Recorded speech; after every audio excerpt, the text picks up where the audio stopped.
And I like to tell people, never hide a dead fish in your desk because it smells terrible. Everyone knows it's there. You're spending more and more of your time, as that thing rots more and more, you're spending more and more of your time trying to hide this thing that we all know is there, but we're not talking about. Don't hide a dead fish in your desk. Get the dead fish out. Let's talk about it. Let's talk about how to get rid of it, right? Throw it away. Let's all come clean with each other so that we're not spending all of our emotional energy obfuscating, hiding, and putting up this sort of perfect front that isn't real. The Tom Screen podcast is owned and made possible by Ethical Marketing Service. If your business is struggling with Google or Facebook ads, maybe you're frustrated figuring it out or there's a performance issue, Ethical Marketing Service has worked on hundreds of accounts and we can help in this area. We offer a 30-day money-back guarantee, and for every direct account we look after, we sponsor a child in a developing nation with food, water and education. If you would like to find out if we can help, it's a free, no salesy consultation call, and the link is in the description. Enjoy the episode.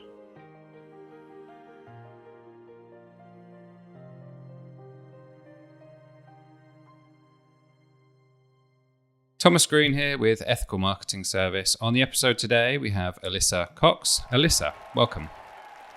Thank you, Thomas. You are very welcome. Would you like to take a moment and tell the audience a bit about yourself and what you do?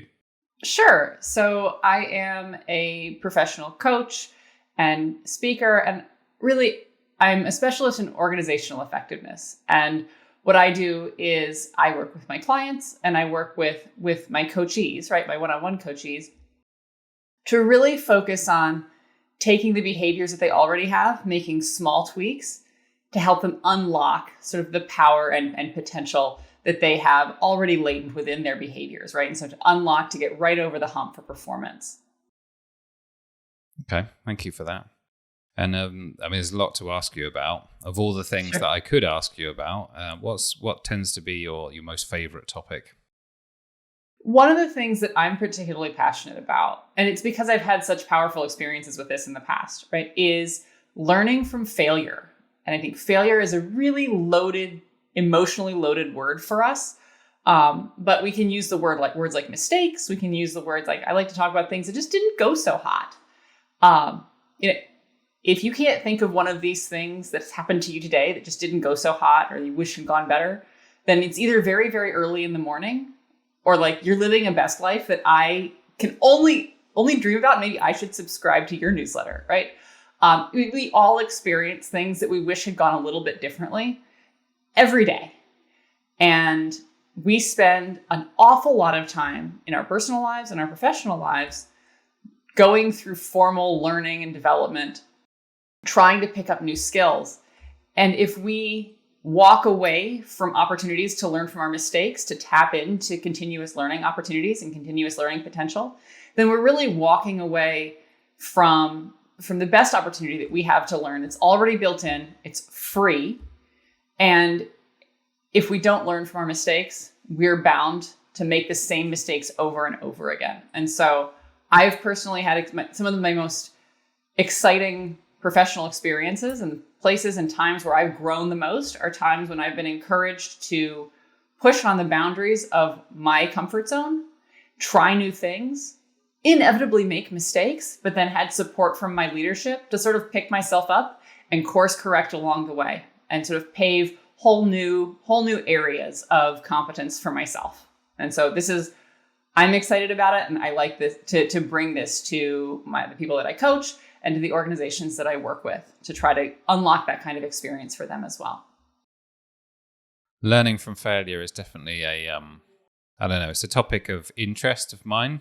I have seen people talk about it more and more in the online world, if you like. Are you aware of that increase in people discussing that topic? I have seen it. And I think it's related to a trend that we've seen really, really blossom over the last couple of years of bringing your whole self to work, right? And showing online on LinkedIn more of sort of the three-dimensional self that you have. I mean, historically, and so several months ago, I posted a picture, sort of a candid photo of myself on LinkedIn with a post around like, let's talk about the effort that it takes to get to your achievements and not just focus on achievements. Like, let's celebrate the sweat as well. And I got a call from my mother who said, Alyssa, that photo. And it's literally just like this. And I'm like, ugh, that photo is for Facebook. It's not for LinkedIn. And LinkedIn is where you bring your professional self, because her model of a professional self is this totally polished, sort of inscrutable and above reproach individual. And that's not who we're bringing to work anymore. And this is a very positive trend. And different organizations are in different places with this. Different cultures are in different places with this.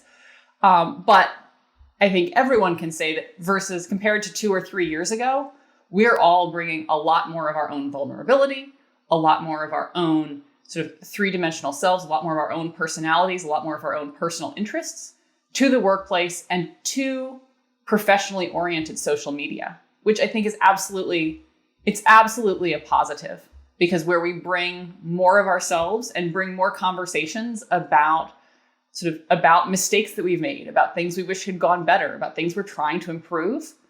This allows us to be more authentic in the workplace, also more authentic outside the workplace. And so, yeah, I have seen this trend, and I think it's absolutely a positive trend. I think it's also probably it's more truthful as well. I think when people perceive or try and give a perception that they don't struggle and that they're polished and they don't make any mistakes, I think that's probably, I don't know, giving a false impression of the real world, I think, which is, I fumbled through what you said quite succinctly, but can I just define or ask you to define what you deemed failure to be? Because I heard that you say that mistakes a lot, learning from your mistakes, but how do you interpret that word, just for clarification? So I think of failure as almost anything that you look at and think to yourself, man, that could have gone better. That didn't go the way I wanted it to go. I'm not talking exclusively about catastrophic failure. And in fact, when we look at the way we react to things that just didn't go so hot, or things we wish had gone better, when we're in a position to course correct over time and on a continuous basis, sort of failing fast and failing often, acknowledging it and moving forward, almost like in an agile development sort of methodology applied to our personal behaviors, we're able to avoid some of those enormous catastrophic failures. I mean, if we think about the workplace, if you're in an organization where status reports go from green, and then flaming red, these are small mistakes that have accumulated over time that no one wanted to talk about. And now your project is flaming red and it's in a place where it's almost unrecoverable, right? You're in a sort of catastrophic failure state.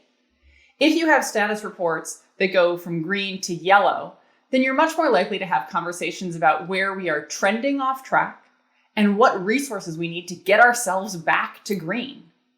Yellow isn't bad. Yellow is I need help. Please help me provide resources to get me back to where I'm trying to get.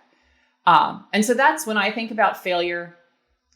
It is an emotionally loaded word, and we do tend to associate it with catastrophic failure. But I like to think of it, again, in that agile development sense, which is try, test, fail, and fix. Yeah, I like the definition also, because you could meet a goal, but even if there is something that could have gone better, that's like in a way, it's a small failure that you can learn from, I suppose. I've heard lots of people sort of say, failure is feedback or failure is an opportunity to learn. What do you think about using different words under circumstances where, I don't know, I suppose the use of the language around these terms, how we interpret them. Have you got any thoughts there? The language is important. And I think when we say that failure is feedback, it's only feedback if we consume that feedback constructively. If we take every instance of things that didn't go so great and either go through this sort of, if we criminalize failure, right? If we're either criminalizing others or criminalizing ourselves for our failure, then we're not going to learn. We're going to be incented to obfuscate, to hide. The language around failure,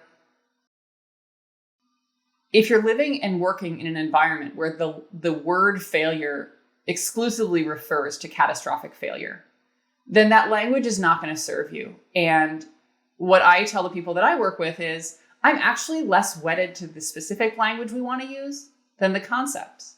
So let's find language around things that didn't go so hot, right?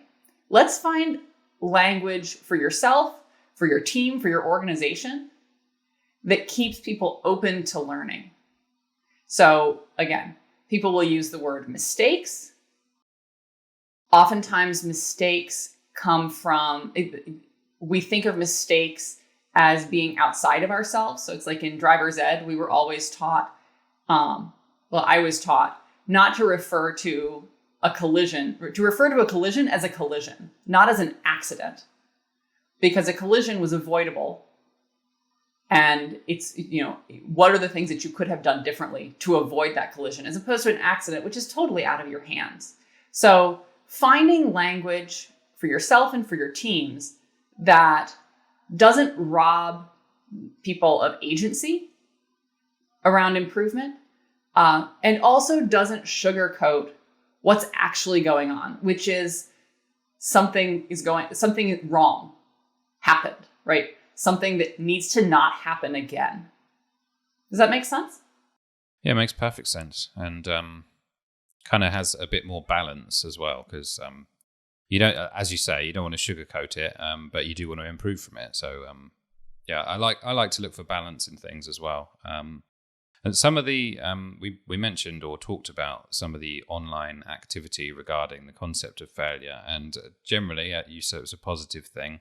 I have seen some people almost there's like an insincere, approach to it, in the sense that it's very easy to, should we say, talk about failure than it is to implement it. So to give you an example, let's say you get something wrong.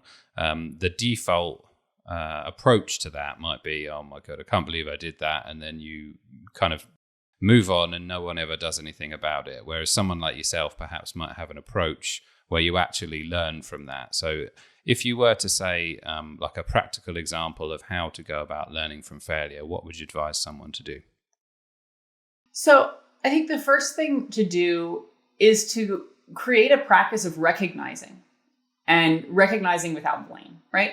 So over the course of the day, take a moment, and if you do this daily, great. If you do it weekly, but find some periodic cadence, and it's not annually or semi-annually, right? It's an actionable cadence where you can actually sit down and think about what are the things that didn't go great.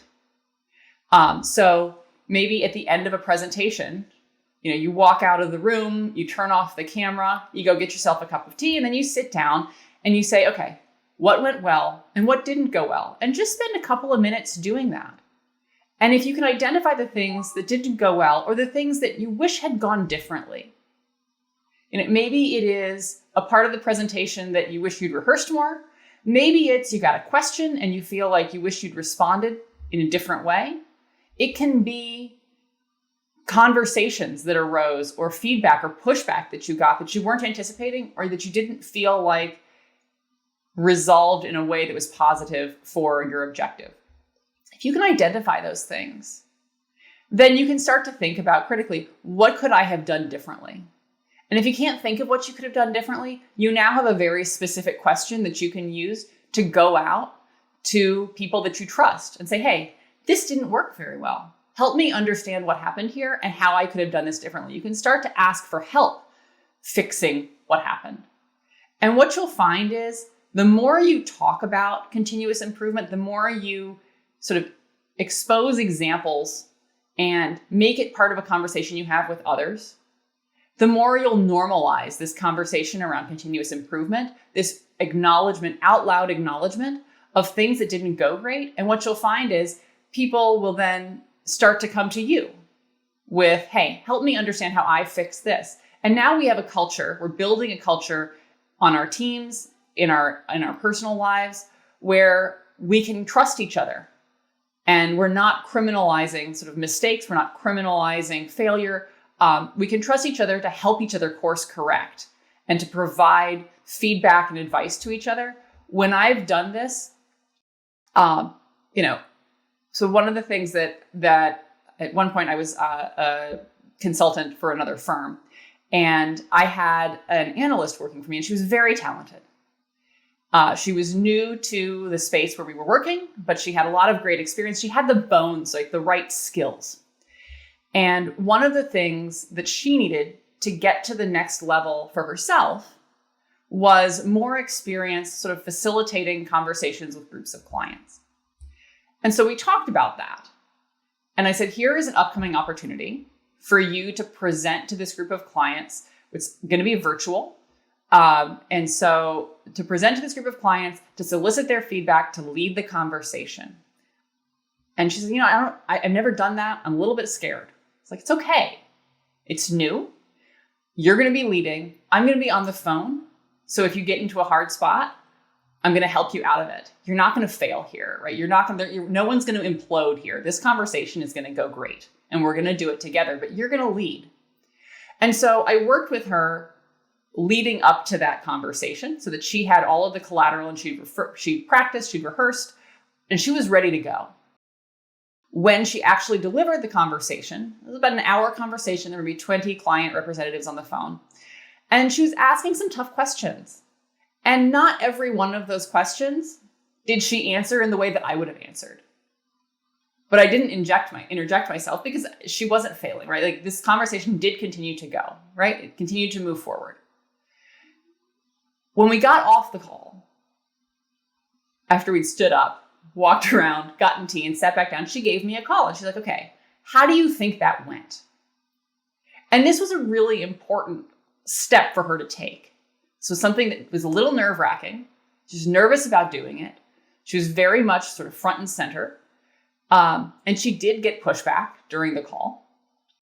But for her to be able to then rebalance, come back, and let's actually talk about what happened and what could have gone better. This was a really important thing for her to do because then we were able to have a conversation that wasn't personal, right? This isn't about how you personally failed here, right? This is about how the conversation went. This is about the work.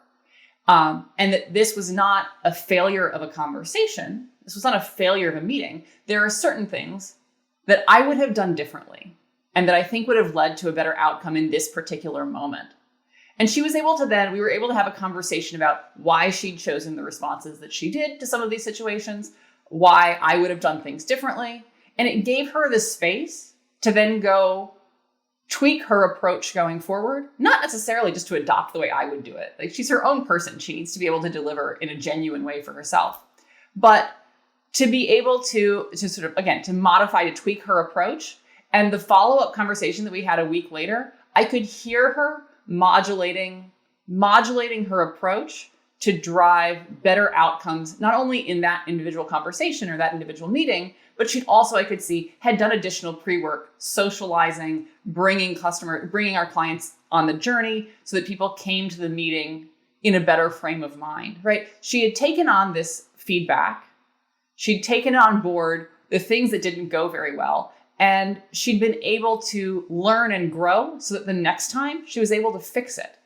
These are the situations and these are the instances where we're able to grow as professionals and as individuals. And that's where the power of acknowledging things that didn't go so hot, that's where it really comes into play. Thank you for the example.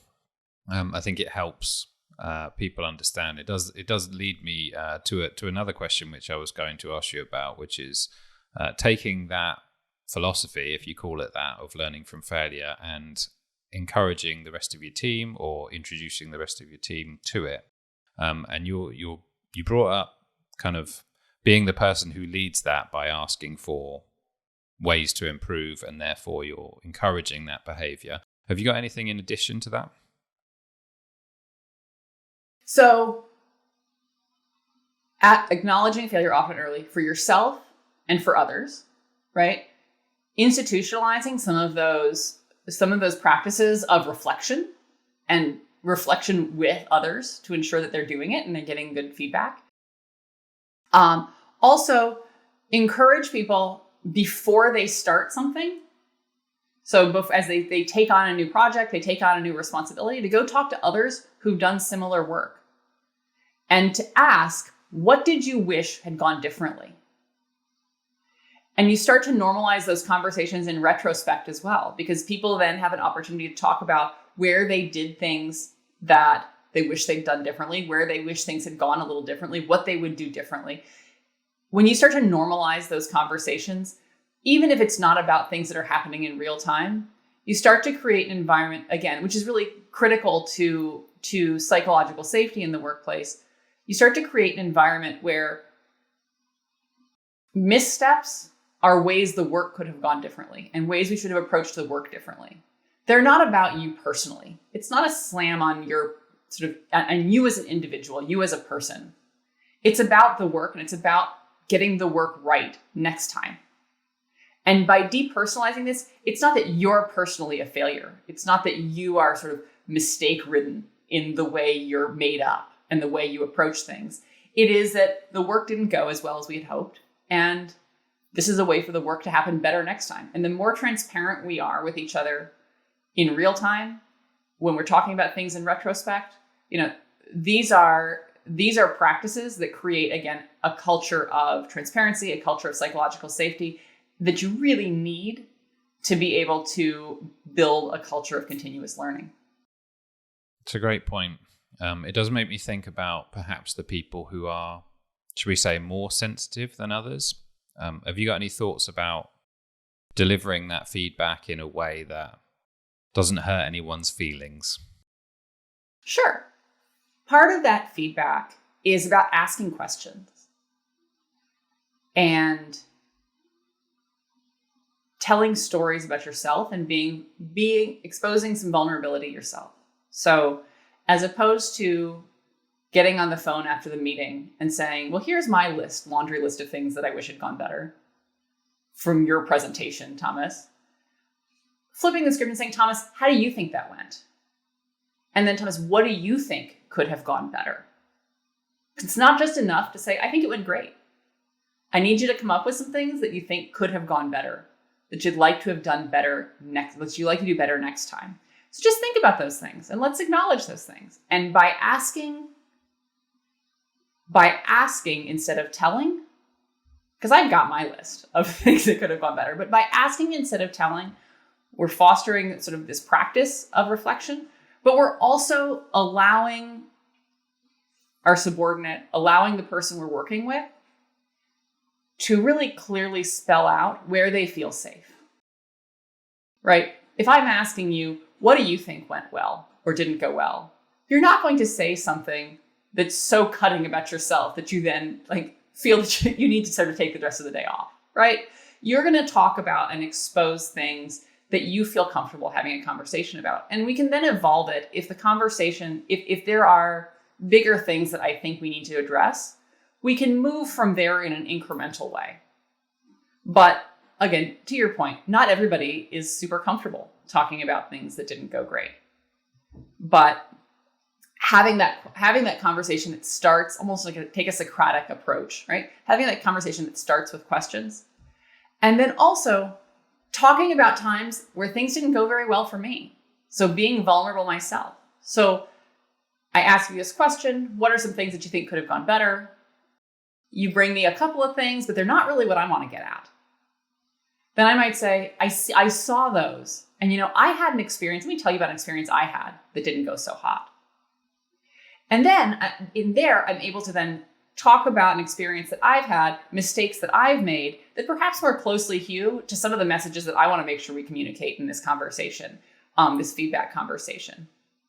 And what I can say is, I saw some of the beginnings of that here. Did you see some of those same things? And now you've got people on board. You've got people, we're now observing things that happened instead of looking at ways you screwed up. I like to tell people, never hide a dead fish in your desk because it smells terrible. Everyone knows it's there. You're spending more and more of your time, as that thing rots more and more, you're spending more and more of your time trying to hide this thing that we all know is there, but we're not talking about. Don't hide a dead fish in your desk. Get the dead fish out. Let's talk about it. Let's talk about how to get rid of it, right? Throw it away. Let's all come clean with each other so that we're not spending all of our emotional energy obfuscating, hiding, and putting up this sort of perfect front that isn't real. Well, I've never heard the phrase before, but I think it's great. I might have to use that one. It's my new favorite.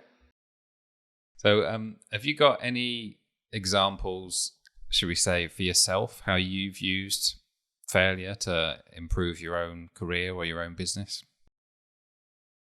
Sure. I mean, I also host a podcast. And while I had listened to a lot of podcasts before I started a podcast, I'd never hosted one, and I'd never really done a lot of interviewing. And so the first few interviews that I recorded were a little rough. And they weren't rough in sort of catastrophic ways. But I listened to them. I could hear myself waiting for people to breathe so I could ask another question as opposed to responding to what they were actually saying. I could hear myself stuttering and stumbling and using tons of ums and really struggling with language. And these things were not sort of listening to myself and re-listening to recordings. The things that I observed in recording were not the things that I thought of as characteristic of my speech or interaction patterns. And it made me more cognizant of sort of the ways our impressions of ourselves can be wrong. And so what I did is, I thought about these things. And one of the things that I do on my podcast is I go through and I like to take out, if I can isolate an I like to take it out. Not everybody does, but it made me more cognizant of where my ums are. And so really focusing on how I speak when I feel the urge to say, what do I do with that rhythm? And then I also listened to the interviews with my husband. And I said, hey, will you listen to this with me? And let's go through and talk about where you think it could be better, where you think I need to dig in more. And so the first couple of interviews that he listened to, he said, oh, wow, this was a really interesting thing your guest said, but you didn't ask about it. You didn't dig into it. Why not? These were not huge failures. These were things I could have done much better. And I like to think that I'm better now. But had I not reached out, had I not had somebody listen to these things with me, it would have been much harder for me to figure out how to improve my conversational skills in the context of these interviews, how to improve my verbal cadence. When I played the podcast for my mother, she immediately, I was like, Mom, listen, this one's a great one. You're going to love it. And she came back and she's like, well, except you rushed. You need to slow down. And I'm like, I didn't ask you for feedback, Mom. I was looking for some praise. But that kind of feedback, this is a way that we fail. This is a mistake that I made. And hearing that, separating it from sort of my emotional investment in this project that I was doing, allowed me then to change my approach, just not hugely, but just in tweaks and slightly, allowed me to change my approach and pivot a little bit to make the product much closer to what I was aiming for in the first place. Can you tell me how you get rid of the ums, please? I'm in somewhat need of this information. And congratulations also in explaining yourself while not using an talking about ums. That was particularly good. I may or may not rehearse that in the shower. Just saying. So I make long drives pretty regularly. And sometimes to keep myself awake, I'll just monologue. And people driving past me, before we all were on our speakerphones in the car on our AirPods, people just thought I was weird. People may still think I'm weird, but I gotta tell you, the worst time to figure out what you want to say is when you actually have to say it. So I practice. I also, if you'll hear, I bake in a lot of pauses because I know you can't say while you're talking about ums. Well done. Anyway, I think it's impressive, and rehearsal is a good answer because I think there aren't any shortcuts, right? Really what I'm looking for in that question is, will you tell me a simple thing that I can completely change my habits on, and it's not there. It's just the hard work that goes into it, right? Or slow down. And this was feedback that I was doing when I was in business school. I was on a team, really good friends, and we were in a case competition.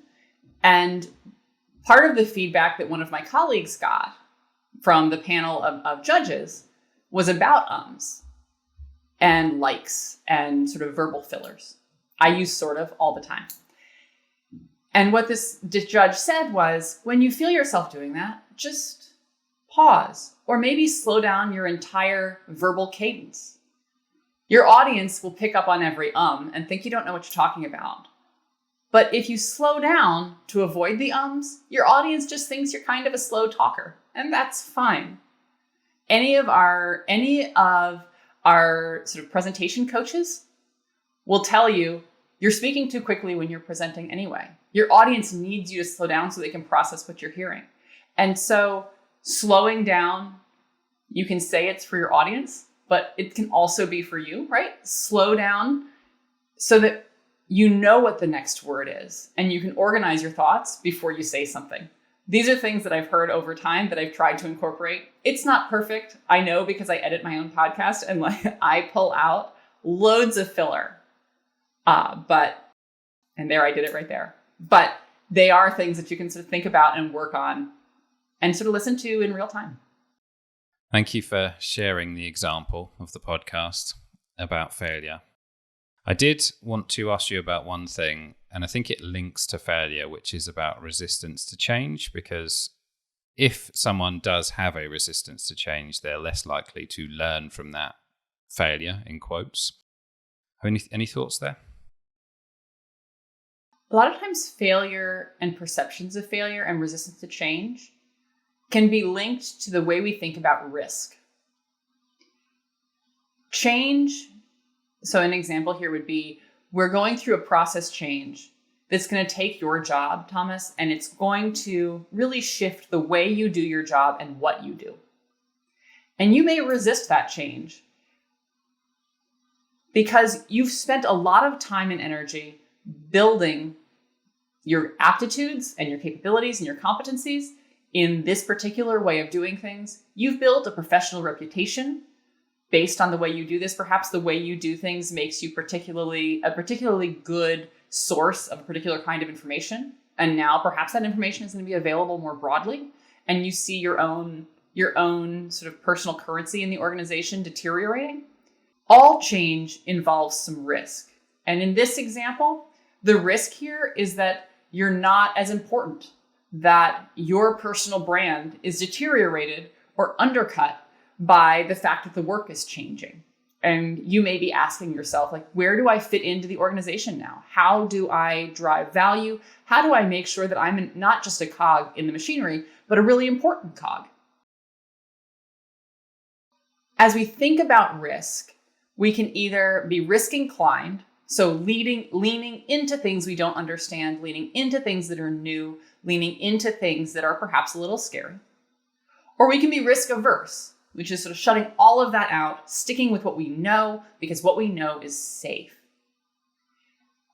People and organizations that are really risk averse, in my experience, tend to want to avoid failure and so rob themselves of the opportunity to learn from failure. Helping some of those people make the leap in change is about helping them understand and develop a sense of safety around taking risks. And the way we do that, the way we help people move toward a more risk-inclined perspective, is about helping them see that it's safe. So you, Thomas, your job is changing, but you bring a lot of really important knowledge to the table. You bring a lot of really important skills. And in no way do we as an organization see that as deteriorated by this change. We see that as actually giving you the space to be even more powerful. Risk-inclined organizations, risk-inclined cultures acknowledge that trying new things is hard, and that when you try new things, there's going to be some failure. You're going to make mistakes. That's what trying new things is all about. When you learn from failure, and so really effective risk-inclined organizations are also really good at learning from failure, so that when we do make these mistakes, we can recover from them. And so helping people on the change journey, as we think about learning from failure, is about helping to de-scarify. I don't know. I've now lost the words, right? But make much less scary. I tend to agree.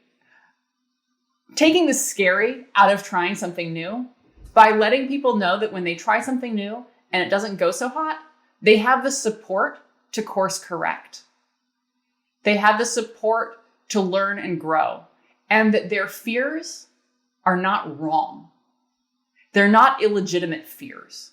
They're these things that their people are feeling, and that this is also an environment where we can talk about those fears and suss out why you think perhaps this is the wrong change, why you're resistant to this change, and what we can be doing to try to address some of those fears, which may in fact not be explicitly about the fact that we're going from a series of spreadsheets where you controlled all the information to a system that's now going to, your links aren't going to break in Anaplan the way they break in your spreadsheets.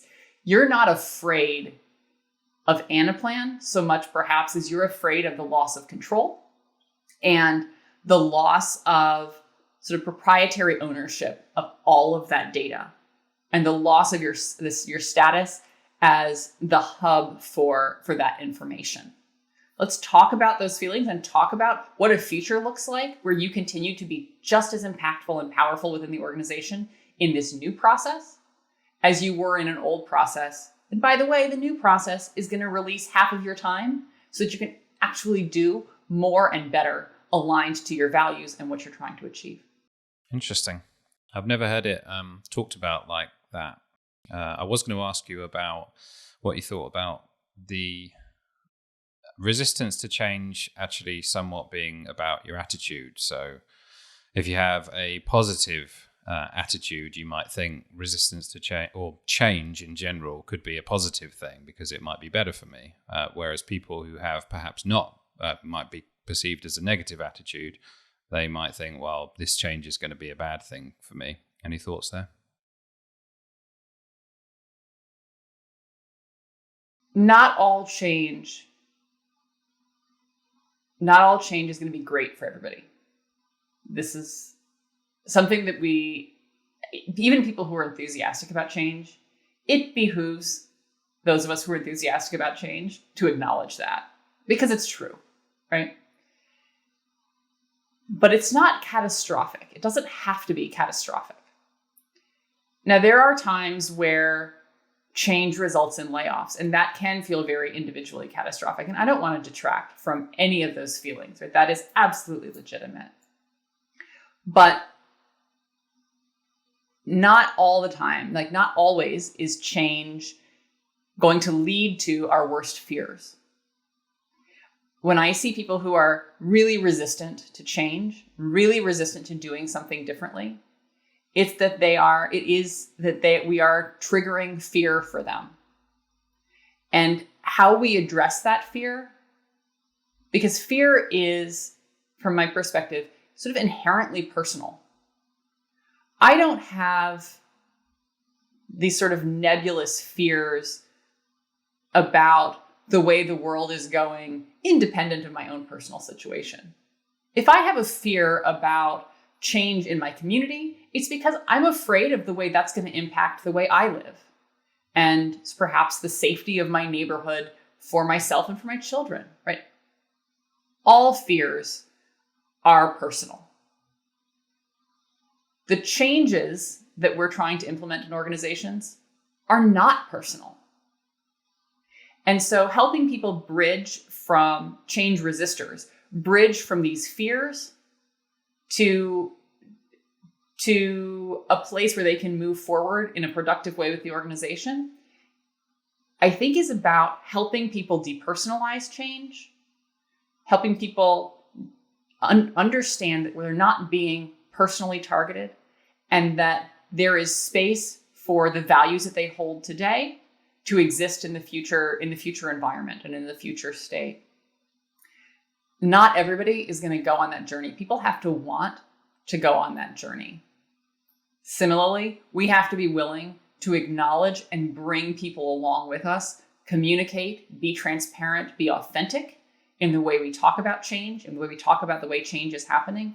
And the people who are interested in making that journey will join us. Not everyone's going to join us, but there is this middle group of people who feel resistance to change, who manifest resistance to change, but are not the sort of stick in the muds that they may at first appear.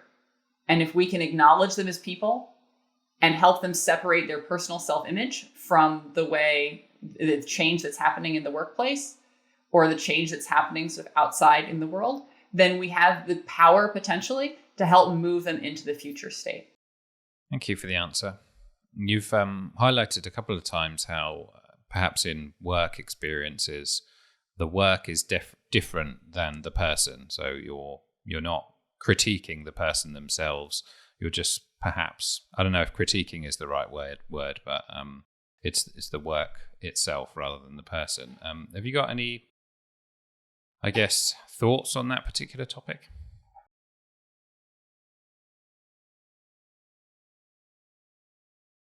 Teams, we hear a lot that teams that disagree are able then to do more. The diversity of thought and disagreement and conflict, some level of conflict about the work itself, can in fact lead to better outcomes. And there is research that shows that disagreement within a team can in fact lead to better outcomes, but only when that disagreement is centered on the work itself and doesn't devolve to disagreement and conflict that is personal. So when we disagree with each other, when there's conflict, when we see change and that we resist that change, where we're able to talk about the work itself, where we're able to talk about perhaps a new process getting implemented, let's talk about that process, the process itself. What are the points in the process where I feel like you've made a misstep, where you haven't brought in all of the right information to propose the right change in the future? Where we're able to keep those conversations specifically about the work and not make them about you personally. I'm not telling you that you did a bad job. I'm not saying that you're the stupidest person I've ever seen in my life. And obviously, I know what I'm talking about. Obviously, this is the way we've done it, is the way we need to do it in the future. When we start to get into this is about you as a person and the way you work and the kind of work product you as a person put out. Now this is conflict over personal lines. And this is where we start to see results deteriorate. Where we can isolate our disagreement to the work itself and really keep it work-centered, then we have the potential to build on each other's perspectives and come out with something better, right? Come out with a better outcome, a better work product. Perhaps the initial proposal for process change does have gaps. By providing constructive feedback or critical feedback around those elements of the process, that the future state process vision that need to be modified, we can come up with a better answer before we go and implement and discover failure, right? We can identify potential points of failure earlier. But again, we as advocates of our own work are only open to that kind of feedback where that feedback is about the work and is not personal. So when you're providing feedback, not personalizing the feedback, avoiding personal pronouns. Why did you structure this way? This now feels personal. As opposed to, help me understand the rationale behind the order here in these process steps. I'm concerned about this particular step. I'm concerned about this particular handoff. When we drop the personal pronouns and insert the subject being the work itself, we're able to then have a constructive conversation about the outcome, about the work, and not about our persons. Great advice. I think a lot of the conflict, perhaps, that you're referring to in workspaces is just, as you said, a language problem, where if it was phrased slightly differently, there wouldn't be any conflict at all. So thank you for the answer. I'm going to go in a completely different direction now, if that's okay, by Let's saying, do it. What does success mean to you?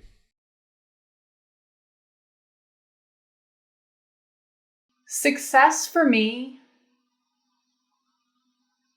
is doing things better today than I did yesterday.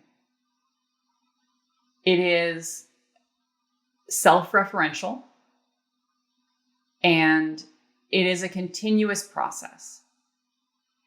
When we think about success as a destination, what we find is we get to that destination and we're continuing to look at the horizon. And so this success doesn't feel like enough. And so for me, thinking about success on a continuous basis, thinking about continuous improvement, and taking a moment to celebrate things that went better this month than they did last month, things that went better this time I tried than last time I tried. I mean, if any of your listeners have kids, there is a moment of celebration every morning that you're able to get them out the door and where they're supposed to be without conflict. And it doesn't happen every day. Some days are a bit of a disaster. But taking a moment to celebrate on the days that it goes well, and even celebrate out loud, before the kids get out of the car in the morning, hey, this was a great morning. Thanks for your help making this move smoothly. Taking a moment to celebrate helps people feel and helps me feel successful and puts me in a more risk-inclined attitude for the rest of the day. And so again, celebrating success on an ongoing basis, and also again, being self-referential. I'm not comparing the way my morning went to the way the morning went next door. I'm not comparing the way my work was received to the way, Joe's work was received. When we compare ourselves to others, we see only the accomplishments and none of the sweat. And when we experience the sweat, we feel like we're failing. It's a really dangerous trap. And so focusing on myself and what I'm trying to do better, defining success as being better than I was yesterday, as opposed to being better than the guy next to me. And then thinking again about success every day, thinking about the small ways and recognizing the small ways that things are getting better all the time. These are the ways that I think about success. That's a great point. I especially like the part where if you're referring or comparing yourself to someone else, you're only looking at the positive things and none of the, as you said, the sweat. I think that's very, very much worth highlighting. What are your goals, Alyssa?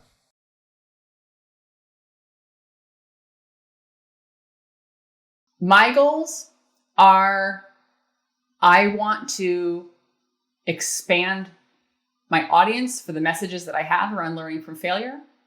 And I want to be able to help others experience the power of continuous improvement and help people understand that they're almost there today. That it's small changes in their behaviors, small changes in the way they choose to look at things that can unlock huge leaps forward, huge potential in their personal productivity and their personal satisfaction and their personal growth within the workplace as well as within a personal setting. So my goal is really to help others and to continue to have a larger and larger audience for the work that I'm doing. Any idea about number at all?